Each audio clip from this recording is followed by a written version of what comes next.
love coach. Let's find out if you're ready for love. Here's your marvelous host, Nikki Lee. Hello, and welcome to Ready for Love Radio. This is your host and love coach, Nikki Lee, and today we are going to delve into the world of the modern courtesan. And my guest, Jackie Morris, is going to share all kinds of interesting information with us. So, Jackie, It's awesome to have you with me today. Thank you. It's great to be here. I tell you what, I got an invitation to your Facebook page. That's how I'm finding a lot of guests lately. So I looked at that and and you're sharing really cool excerpts. So I started reading. I said, I think she should be on my show. And then your answers, when I sent you some questions and I said, just give me some stuff to review, were so great. So I've been looking forward to it. So the first question I usually ask people is to share a little bit about the work they do. And I really liked your answer to that. You want to let the listeners know what you told me about that? Because it wasn't what I was expecting. Yeah. It's not exactly a job. It's this interesting hybrid between, it takes like the best of the professional sort of world and the best of the personal world and combines it together into this hybrid. But at the end of the day, it's more of a dating kind of situation. It's more of a relationship style than it is a job. Yes, because nobody wants to feel that it's a job to be with them. That's true. That's true.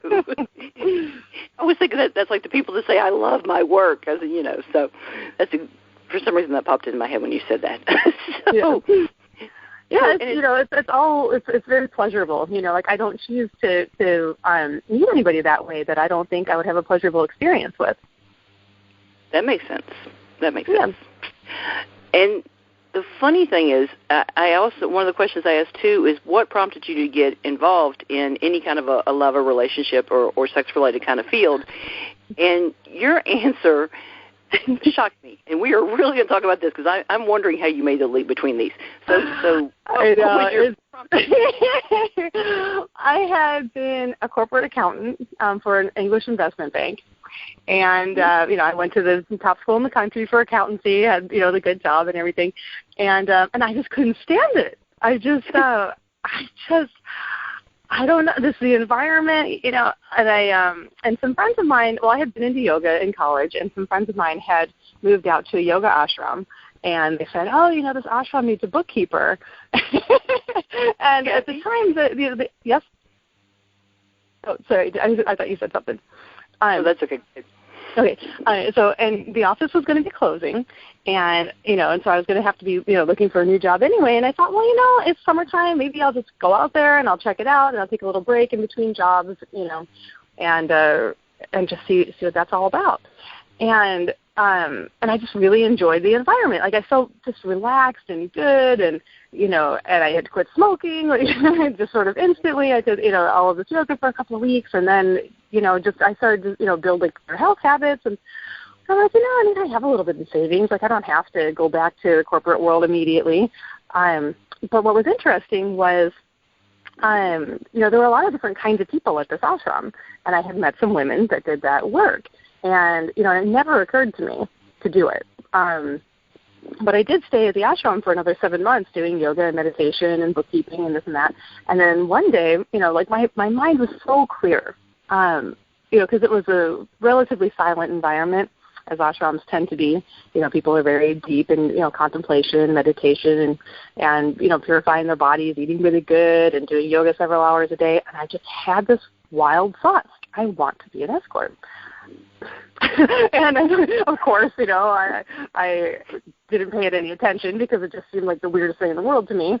I wasn't really, I wasn't what I would consider to be like attractive, like I hadn't ever really figured out the dating thing. I had a couple boyfriends in, high school and college, but not really much of a connection with anybody. And, it was just painfully awkward in the whole dating sphere. And so for me to think I could do that kind of thing professionally was just ridiculous, but the thought wouldn't go away. And so I was like, okay, well, I know these women, I could just ask them and talk to them and see what it's about, and so, over time we got to know one another and trust one another enough to, to begin sort of checking it out together. And it was wild. The first person that I saw was such a sweet man. And it was somebody I actually knew, which was so weird.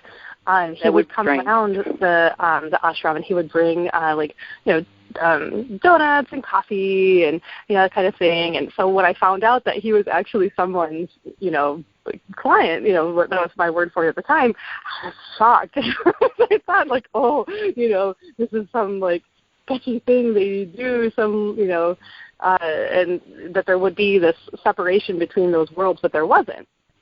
And so that they felt very normal and regular about it helped me feel very normal and regular about it.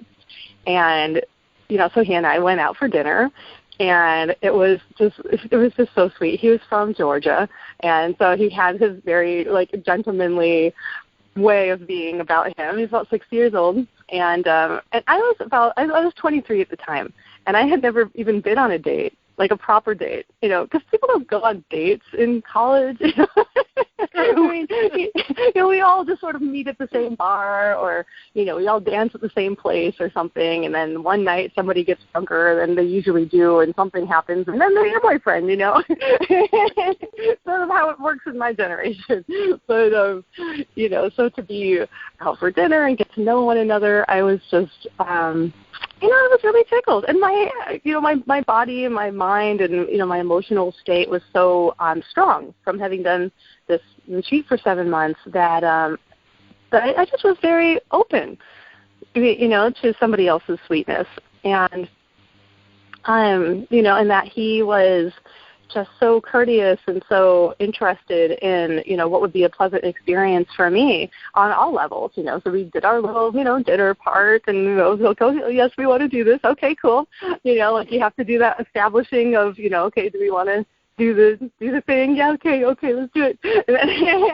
And then we went back to his place, and it was just so sweet. And that, prior to that, I had been very specific with what kind of man would be attractive to me and what kind of experience, I dated DJs or, they had to be tall, they had to be thin, and they had to be a couple years older than me, and weird hair, and it was specific, and so that this 60-year-old man could authentically turn me on by how turned on he was, and by how careful his touch was, and how much attention he gave me, and just how much enjoyment he was having with me, by me being me without having to try, Right. It's such a turn on for me that I got off on it. Whoa, this is really cool. I would have never thought to spend my time this way, because, I'm 23 and I have a really specific idea of the world and who I am in it, and, but yeah, that I could have this completely different kind of experience was really inspiring, and I wanted to do it more. That's interesting. It's interesting that, because we all have ideas of if you're out in public, or if you're, heaven forbid, in a bar. I hate the whole bar scene, but yeah. It feels like a meat market, and that's so not my thing, But whenever you meet somebody, and don't you kind of automatically just kind of think, just kind of acknowledge if he looks like your kind of person, or looks like somebody you might be interested in, or and the thing is, you eliminate a lot of possibilities that way. And what you're saying is that, the thing is, and if you connect with the person on a different level, you don't notice that kind of thing as much. And that's one thing too about, making friends and talking to people online, because you don't have the face-to-face. You don't have the, what color eyes do they have, what color is their hair, how tall are they. You don't have all that in front of you, and you can get to know the person behind all of the facade, Yeah. So it's interesting how things work that way when you're not face-to-face. People think you can't get to know somebody if you're not standing in front of them and that kind of thing. But like I said, I think if the people are honest with each other, then you can get to know people in such a deeper way that you might not if you saw them in person. Or you might just dismiss, like you said with this guy. Because, if you had been somebody out in public and hadn't already met him and that kind of thing, you probably wouldn't have gone out to have dinner with him, I wouldn't think. I mean, if I wouldn't have even noticed him, like I just because I was, like not in that kind of attraction way. Right. What do you say? Like you go to the bar and you're kind of scanning the room. Like I wouldn't have even noticed he was there probably at that time in my life for sure. He probably would have noticed you. He may not have he probably would have. Now, something I was wondering, I was starting to read through this, and there's kind of this catchphrase that I've heard, and of course there was a movie about it too, called the girlfriend experience, which seems a little different, and it's more of a, it's not just about sex. It's more of a, spend time together, go out to dinner, share more of yourself with the person, not just in a sexual, physical kind of way. So are there some similarities between the quote-unquote girlfriend experience and being an escort and the things that you do? Oh, absolutely. I've always had just a desire to be the best at whatever it is I'm doing. And, so to be the best girlfriend has been, or to provide the best kind of experience has been something in the back of my mind for, as long as I've been doing this, which is 18 years. And, and my idea of what makes a nice experience for somebody has shifted a lot over that time.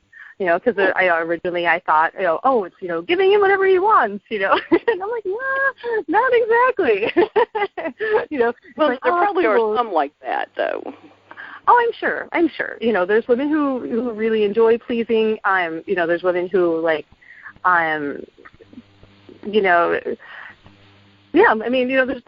there's every different type of woman is a different type of girlfriend.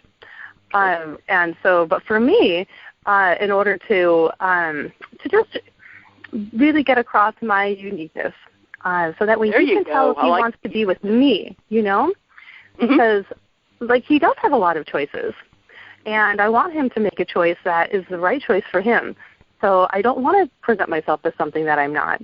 Like I like to just be very, sensual. I like to be very, playful. I like to talk to somebody and get to know them. I'm an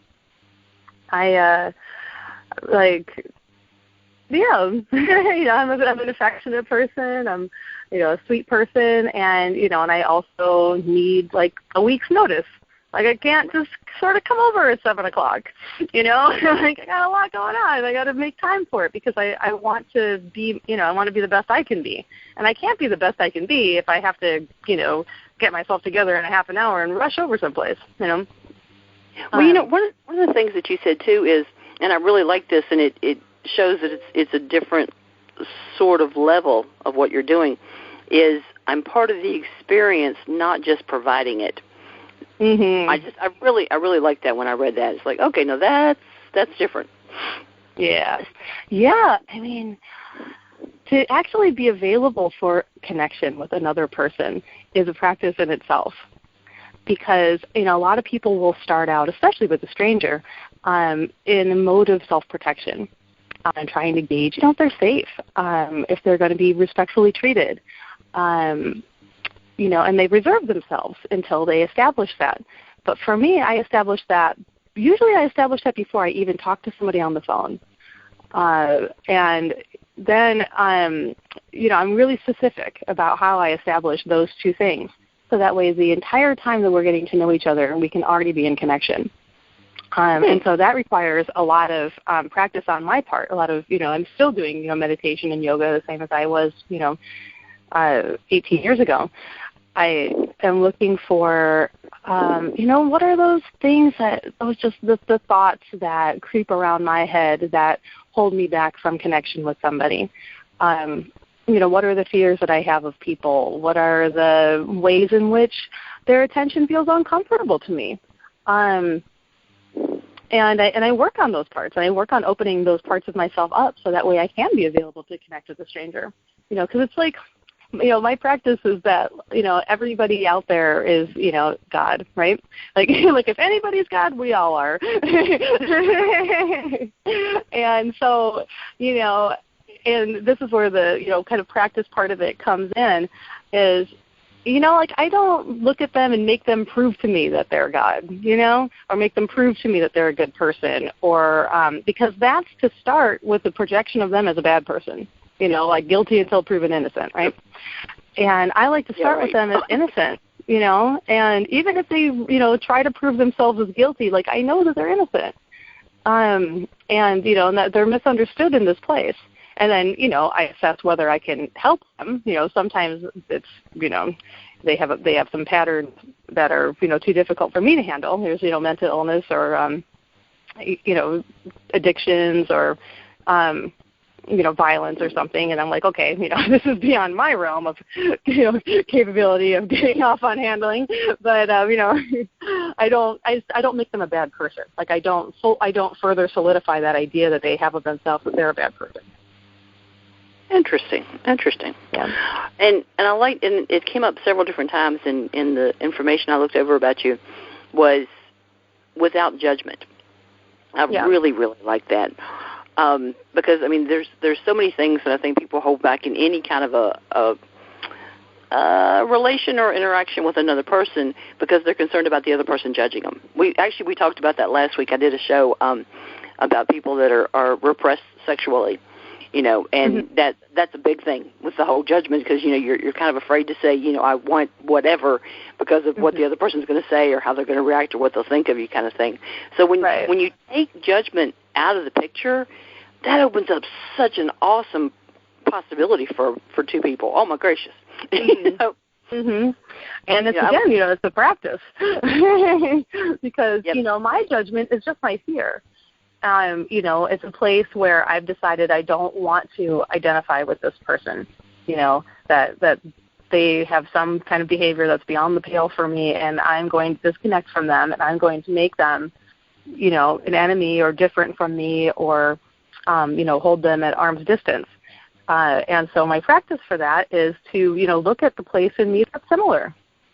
Even though they might have a behavior going on in the extreme, I might have just a little tiny, homeopathic little spot of that in me somewhere where I can stay in connection with them. Right. And even though I don't have to, and I also know full well that I don't have to participate in anything that they want to do if it doesn't turn me on. And I'll be very clear about that. But I don't make them wrong for wanting that. I'll just be like, wow, that's a little too intense for me, but how is that for you? What's hot about that for you? And just keep it in a playful mood, and try to find out, because often when somebody has an extreme desire, it's because that desire hasn't really gotten any air. That they've trapped it away, they've locked it away in some weird part of their psyche for so long that now it's grown this, into this weird shape, and they're like, I want to do this, and you're like, whoa, why? Why do you want to do that? Okay, and then you find out they saw it online or what, they're just. People don't even know why they have the desires that they have, and I don't know why I have the desires that I have, and so I certainly don't want to identify with them. Identify them with that desire and be like, oh, you're weird because you have this desire. It's we are just not even at the mercy of all of or we're not even in control. We're more at the mercy of all of these pictures that are coming to us constantly. Whether we saw some crazy thing on Game of Thrones, that's sticking in our head, and we're like, I can't get this thing out of my head. I don't know. I'm just going to say it. And the other person's like, whoa. There's a lot of things there's a lot of things that aren't as good in person in reality as they are on the TV screen. So that's so true. But the person gets a chance to express it and find that out for himself and be like, oh wow, yeah, no, that was just kind of strange, but cool, And now we have a deeper connection because he trusted me with that. Well, aren't there times too when it just feels good, just if you're thinking about something and you just keeps popping up in your consciousness. And sometimes it helps just to get the opportunity just to get it out to somebody, just to say something, even if you don't act on it. Absolutely. Sometimes you just have an over-the-top conversation, and it's like, okay, if you could do anything imaginable, what in the world would it be? And sometimes it just feels good to get the words out, and then you may not do it, or you might. Who knows? Yeah. So yeah. Or you kind of figure out the place where both people could enjoy that. Like somebody wants to experience something kinky, and you're like, oh, well, that's kind of interesting. If we do it like this, then I could, I think that would be fun. And then the person's like, oh yeah, great. Like they just have an idea. They're just throwing an idea out there. They're not even that attached to it. That's true. That's so funny. Okay, so when you first start seeing a new person, do you kind of discuss the boundaries, the ground rules? How do you tackle that?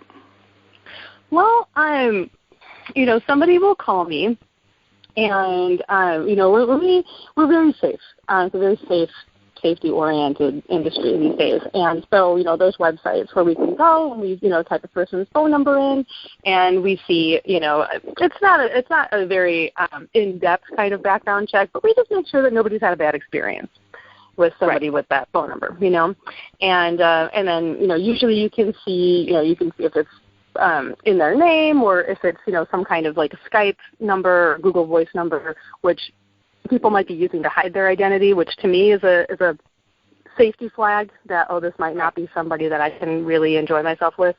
Because it's like I have my website out there. I have my face on it. I have my, that's a vulnerable thing to have put out there. And so if a man can't meet me with the same vulnerability by giving me his real name and phone number, then already we're just not on the same page. Yeah, definitely. And so that's just an automatic disqualification.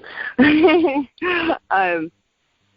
so if the person, shows, and then also I'll make sure, what kind of business he's in, and whether he's seen somebody before that can vouch for him being a good guy. So I handle my safety stuff right away. And then I feel for respect. Is this somebody that can connect with somebody else? Is this somebody who can follow my lead, who, can have a conversation, who can, hear what I'm saying and take it in and then come, bring something back? Because, sometimes people are so nervous or they're so self-absorbed that they really are not available to connect. And, and they, again, they want kind of more of a prostitution type experience. And, they just kind of want to just, let me put my body on your body, I'm like, nah, it's not really my thing. But there's a lot of people, out there who are likely to do that with you. So, carry on your search. Good luck. It takes a lot less effort, though, It takes a whole lot less effort than to make an actual connection with the other person. Well, the thing is, though, is it takes more effort on the back end, because it's the disturbance of the body. So many comments, but I'll leave them all alone. Okay. Yeah. This is why I have to write the whole book, because, but I know that in order for me to be authentically available for connection and authentically enjoy a person, I need to know that they're going to be, safe and respectful. Right. And then I start to feel for chemistry. What do they like to do? What do they do in their spare time? For me, I love scientists, engineers, very, cerebral kind of numbers guys, as opposed to the really sporty, physical salesman type guys. And that's just my, because that's how my brain is. I'm very introverted. I write. As you know, writing is a very it's a very quiet solo practice. And so I'm not very gregarious. I'm not gonna go and have 10 drinks with somebody and close the bar down and dance all night. It's just not what turns me on. And so I'll have these experiences with men who they're quiet. They're quiet. They're sensual. They're usually people who have a depth to them that they don't usually have time to or space to share with somebody, because the world goes very quickly. And so, for these kinds of guys, they don't usually have enough just time in a regular dating situation to, express themselves fully. And so, with somebody whose company they're the interesting thing about these kinds of dates is you say how long, the client determines how long they want the date to be. And so you can pay for, 4 hours of somebody's time and know that you're going to have 4 hours to get comfortable. That you're not going to be pressured, that if you can't make it happen in, 10 minutes or half an hour or something, there's, she's going to leave and she's going to think that, you're whatever, inadequate or, something. Like guys, guys like to go slow just like women. And, and it's just so hard sometimes within the culture for them to feel like it's okay to take as long as they want. Right. Well, a lot of that would be unusual for a lot of people, I would think. Mm-hmm. So I tell you, there was one paragraph that you sent me that I read over several times, and it hit on so many interesting things. One of the things that I have done a couple of shows about, and I really think is important, and it was one of my favorite topics to study when I was doing my coaching training, was about intimacy. Because a lot of people, I don't think, really, they don't understand what intimacy is, and I don't think they've really experienced it, or if they did, they didn't realize. And I'm not saying that to be mean. It's something that it's not something you just kind of learn a lot of places, Mm-hmm. But you were talking about this and said people fear intimacy because they don't understand their emotions, which is actually that's good. It says they don't want to be carried away or smashed by the waves, but surfing our emotions is the same as surfing in the ocean. The only way to learn is to keep getting pummeled until you figure out how to stand. I like that. That's an unfortunate truth. You can't learn it in a workshop. You got to learn it on the field. Or in the water, as it were. Exactly. And it was funny because that is so true. And in my training, the way that intimacy is explained initially is break it down to into me see. Okay, so you're letting the person see inside you. You're making yourself vulnerable. And I notice vulnerability is something that you mentioned several different times also. So how does vulnerability and either helping people to reach a vulnerable point or to deal with vulnerability, how does that work into your work? Okay. This is a big topic. So I'm going to just tackle it from a couple different angles. Okay. So how I understand the personality is that it has layers. Like we have people that we let in so far. Like we might let them in a couple layers deep. And then we have some people that we might let in a couple more layers deep. And then other people that we might let in, more layers deep, until we have, possibly somebody that we might let in all the way. Or, as far as we're aware of being capable of, and so, I start work with a stranger. And so, we're as we're like at layer one, we're like, but as he begins to feel, not judged, as he begins to feel my like authentic curiosity and interest in who he actually is. And he, because we also test one another out there, like he'll test to see if I'm going to try to sway his desire in some way. This is what, so he'll call me to schedule a date. And if I try to push him into it, if I try to sell him in some way or something, then I've already disrespected his desire. And so he's not going to let me in. He may still see me, but he won't let me in because, we're constantly testing each other in these places. Does this person have their attention on me or does this person have their attention on something they want from me? And, and as we go through each gate and I keep my attention on him because I'm authentically interested in him, like I already know that like no amount of money is going to make me happy. Like it's the authentic connection with another person that has the juice for me. And so, so he'll test me at all these different places. And even sometimes, whenever he shares, some like awkward sexual fantasy, he's again testing me to see like, oh, is she going to be scared of me? Is she going to, is she going to judge me? All these layers are just judgment, and as soon as we judge somebody, they just, they seal off, and that's as far as you're going to get for a while. And all that judgment is me getting scared and putting my attention back on myself instead of keeping it on him.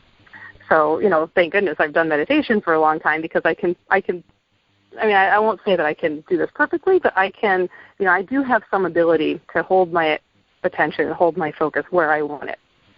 So I'm not distracted. And I just keep on, okay, interested curiosity. Who is this person in front of me? Who is this person? Who is this person? What do they want?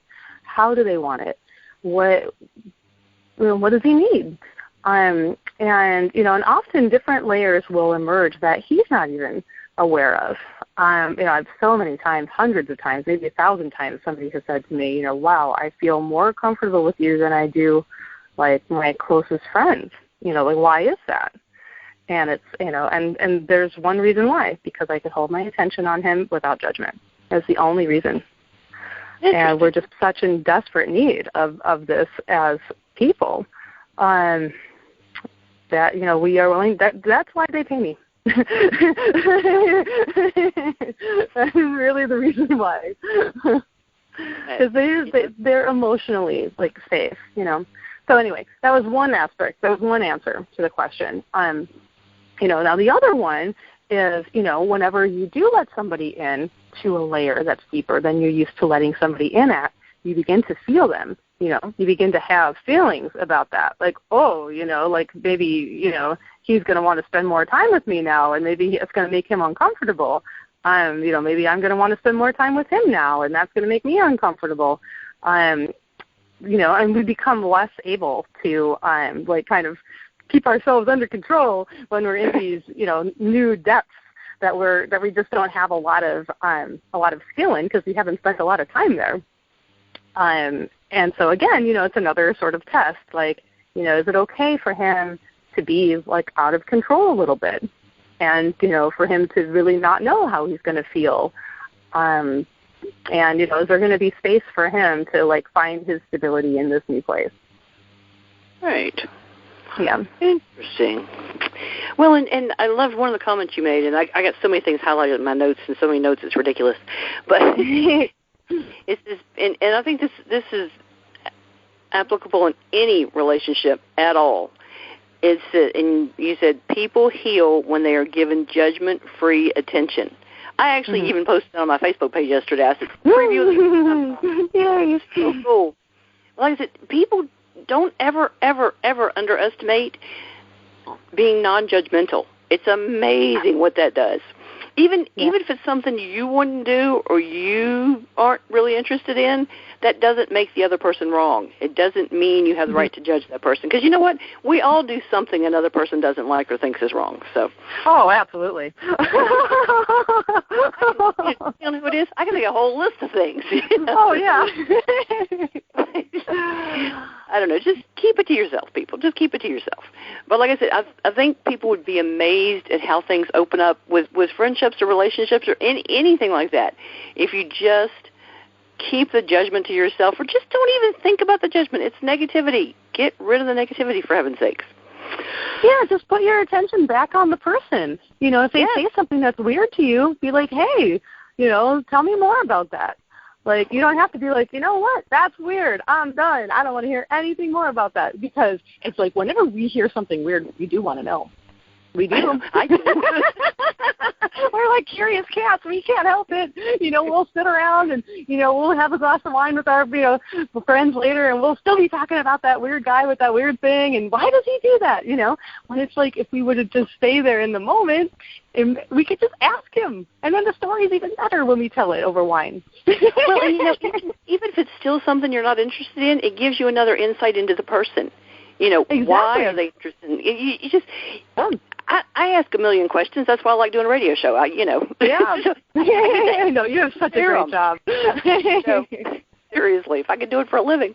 But 'cause you never know. That's why I brainstorm with people about things, too. You just start sharing back and forth, and if somebody says something bizarre, just ask them. So what is it about that you like, or what's of interest, or what do you know about that I don't know? Because maybe they know something that you don't know that makes it much more interesting. Yeah, like I said, totally. Even if you don't change your mind about it, you've grown as a human being because you know something you didn't know 5 minutes ago. So Open the mind. So, yeah, and sometimes they just say things, and I mean, I know that I do this all the time. I say something, and then I realize, oh, what I said wasn't quite the thing I wanted to say. The conversation was just going too fast. I didn't, and so then, like if you hear something and you hear something weird, like chances are the other person knows that they've said something weird too. So it's really a very kind action to kind of go back there and be like, I wasn't quite sure I was following you whenever you said this. Can you tell me more about that? Like they'll be so relieved. You were talking about something, and you said that each person has a particular form of personality labyrinth that I've figured out how to navigate. Explain that to me. Well, that's what I was talking to you about before. So we have these layers of personality, and we meet each other. On like layer 1, and we're like, okay, like, and each time that we prove that we're still curious about the person, we still have our attention on the person, we still want to listen to them and get to know them, and we don't want to try to control them or manipulate them or want something from them or whatever. We navigate their labyrinth. And so the people have different things on top. Right. So for me, money is a part of the equation of dating in this way, and not so in the way they think you're going to say. What do you say? And not in the way they think you're going to say, or explain it. Okay. Money is a way that we establish respect. But we don't establish respect by like, it's not like he pays me and I respect him. It's like the money is there. But it's like, money is part of every relationship. And so to make it a conscious part of this relationship helps it find its right place.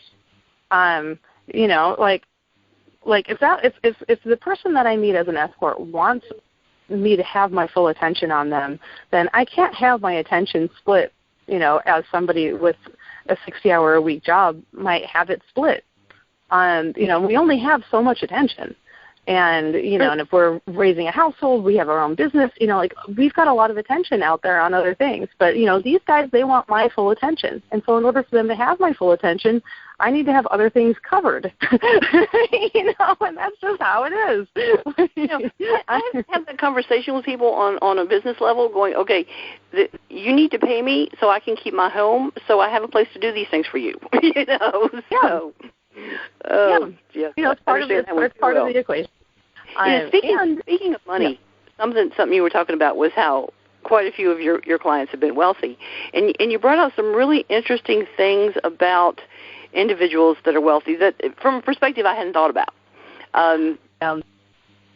So what are some of the things that draw people that are very wealthy to having an escort as compared to maybe trying to find a more mainstream relationship? How about that? Does that work? Yeah. Okay. Well, I mean, people who have money are used to that money drawing a lot of attention, and so they're used to people coming to them with business ideas or opportunities, on a daily basis, and whenever it's, whenever they're not at work, when they're at home, when they want to relax and kind of get into their sensual self, they don't want to be wondering if somebody's going to present a business opportunity to them, Like they want to, and they're happy to share for the most part, like it's not really that big of a deal to them, to help me out in that way. But then we also know that for the next, hour, 4 hours, or 4 days, or whatever, money's handled. There isn't going to be another conversation about money, period. And, and they're going to have my full attention. And that is really rare. It's really rare. Interesting. Yeah. I mean, it's sad, that it's so rare. Yeah, it is. Well, and I like, too, one of the things you were sharing was that they're often shamed by society for having emotional needs in the first place. Like because this person has a lot of money, they don't deserve my empathy on any level, which that's ridiculous, but it makes a lot of sense when I was looking it over. And and so often you hear somebody is really wealthy and they have such a hard time finding somebody because everybody's out to, get some piece of their money or that kind of thing, which, like I said, it's sad, and I've heard way too many stories about that kind of thing. And then even the idea, too, about how people just think it's okay to say derogatory things about a person because they have a lot of money. Yeah. So they're again, they're prejudging the person because they have money and making assumptions and then not treating them like they would treat somebody that maybe has less money or even no money, because people are very empathetic to people that have no money, right. and people with money doesn't buy happiness as far as I'm concerned. That's not the be-all, end-all of life.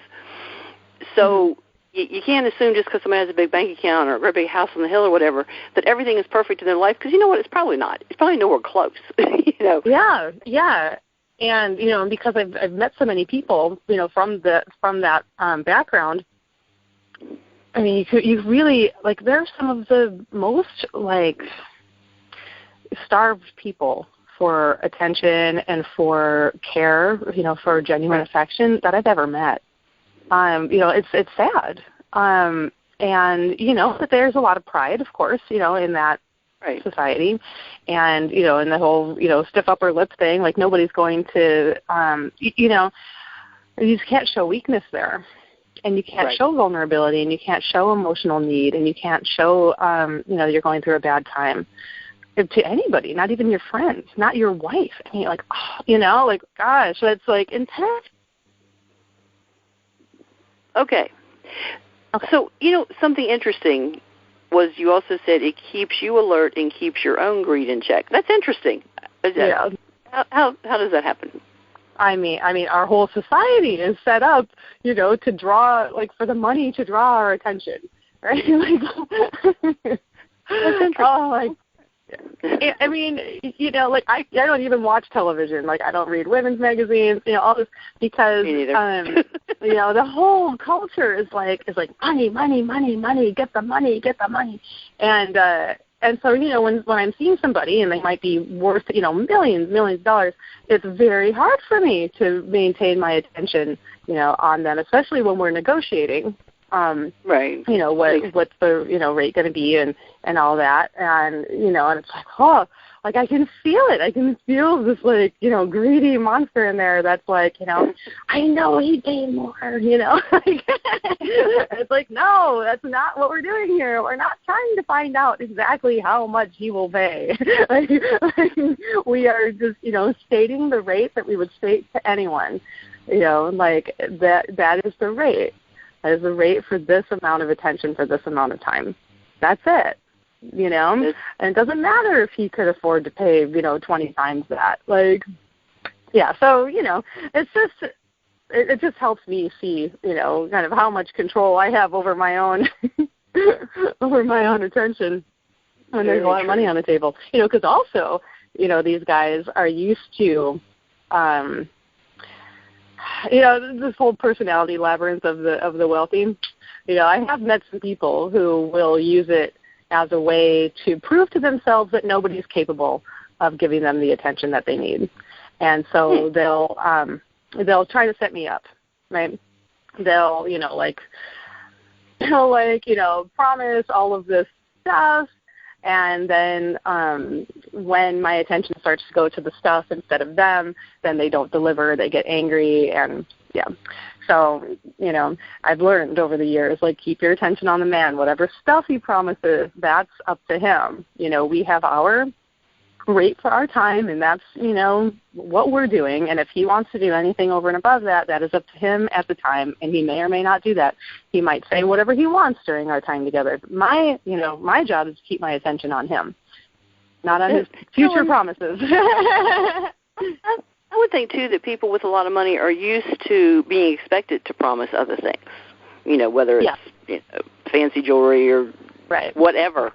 Well, in a traditional relationship, that's what women are told to get, That, if he loved you, he'd get you a diamond, he'd get you this, he'd do that, Yeah, I don't get that, but there's other things in a relationship I want a whole lot more than that.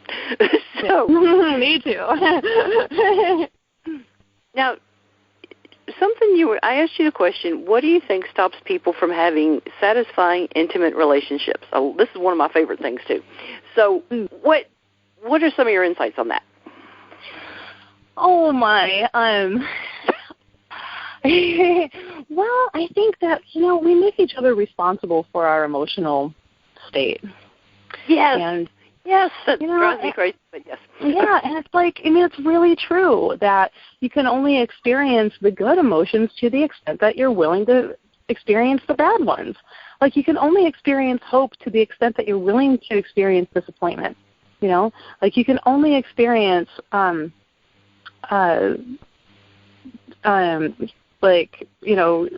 connection and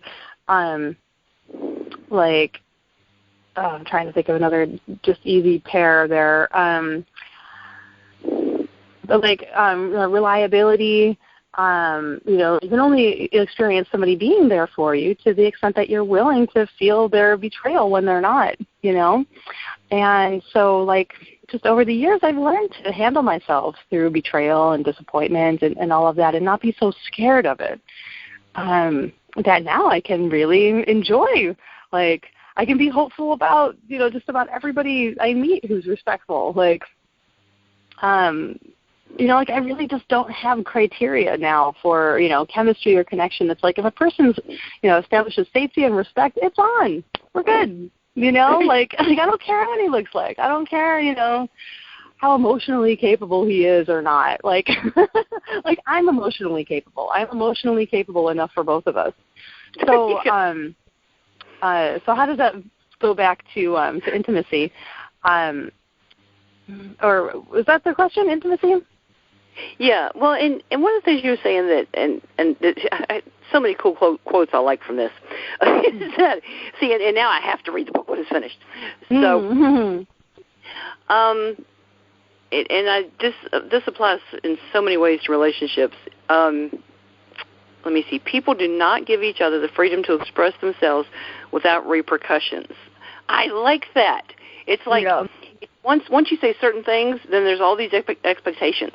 Right. Because sometimes you can be having a fantastic conversation or a fantastic time and just say, I just love you. And you don't mean I have deep, never-ending, we have to get married next week kind of love for the person. Right.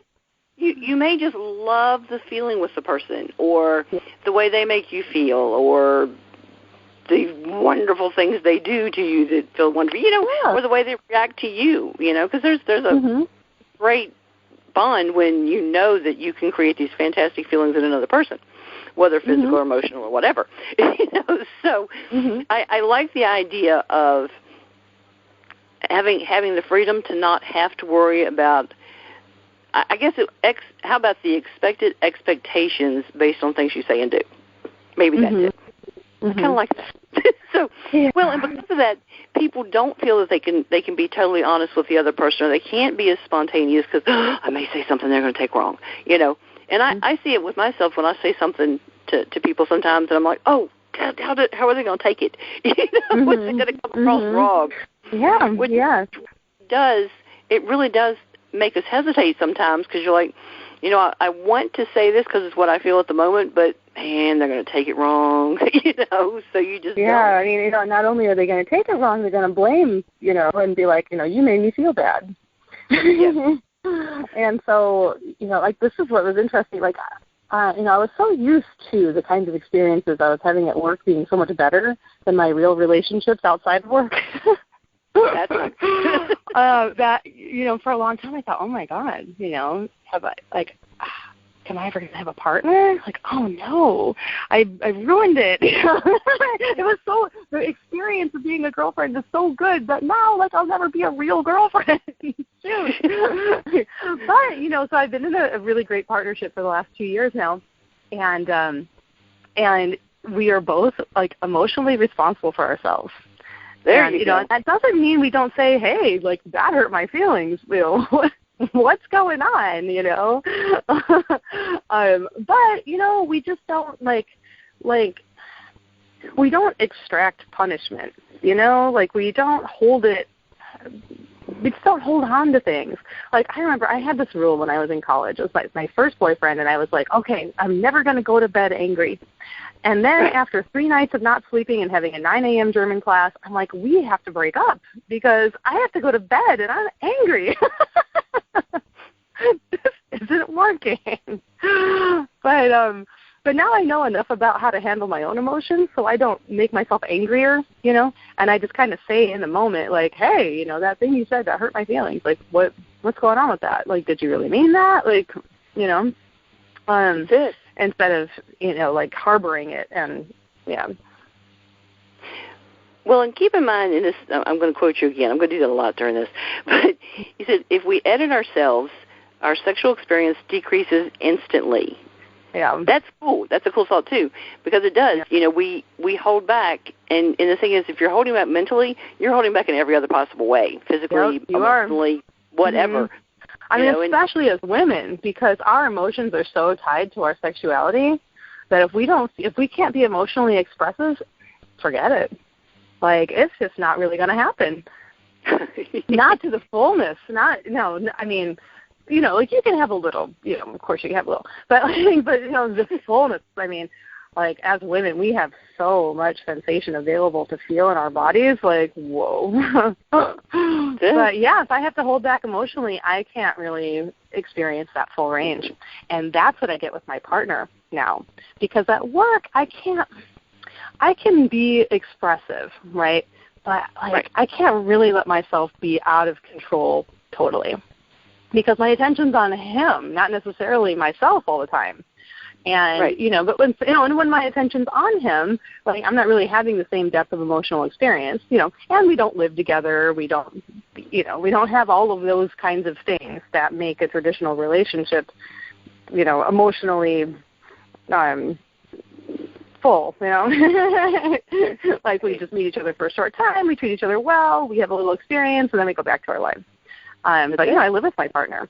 We have, you know, financial issues. We, you know, don't sleep at the same time. We share a loft, you know, and he's got to be up at 7, and I don't go to bed till 4, and, like, it's a tag. I could never be in the same house as somebody got up at 7. I have the most insane schedule imaginable. Well, yeah, it's hard, you know. So, tell you what, believe it or not, we are almost out of time. Do you want to tell? Oh, my goodness. I know. I knew time was going to fly, but it went even faster than I thought. Yeah. Do you want to tell them a little bit about your book? Sure. Well, the book is called Modern Courtesan for now. It's going to be, we're going to be taking it around to publishers next year, beginning of next year. And so that's just the working title. But it does have a Facebook page, and it will have a website, moderncourtesan.com, coming soon. So by the time this airs, that website ought to be up and running. And, yeah, it's a memoir. It's my memoir.